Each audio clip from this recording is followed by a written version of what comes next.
Éloignez-vous du Liban, libérez la Palestine et levez le siège sur Gaza.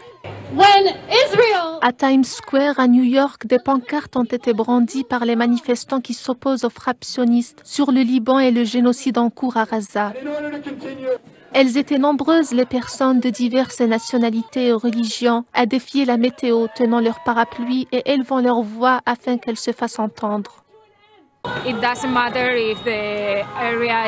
Peu importe que la région soit musulmane ou chrétienne, cela n'a pas d'importance. Il ne s'agit pas du Hezbollah, ils veulent entrer au Liban et ils bombardent toutes les zones. Peu importe ce qui est dit, des civils sont tués chaque jour. Plus d'1 million de Libanais ont été déplacés et je veux que justice soit faite. Je veux un cessez-le-feu, arrêter les bombes, arrêter de tuer les civils, c'est ce que je veux. Au moment où les manifestants scandaient des slogans à New York, les frappes sionistes s'étendaient de plus en plus dans cette région millénaire. Des panaches de fumée recouvraient le ciel de la capitale Beyrouth.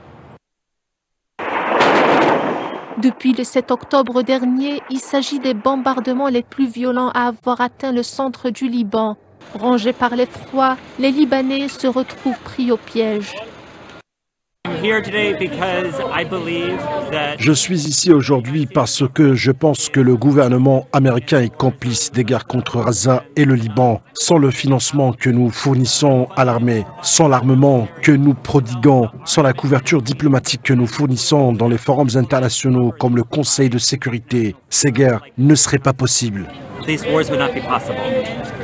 Les médias mainstream américains ont fait l'analyse que le fossé se creuse entre l'entité sioniste et son premier allié Washington. Désormais, plus rien n'arrête les sionistes, mais qui leur confère ce pouvoir de faire feu de tout bois dans le Proche et Moyen-Orient, en n'ayant peur d'aucune sanction. Dans l'intervalle, la situation au Liban reste dramatique. Le pays est complètement plongé dans l'inconnu.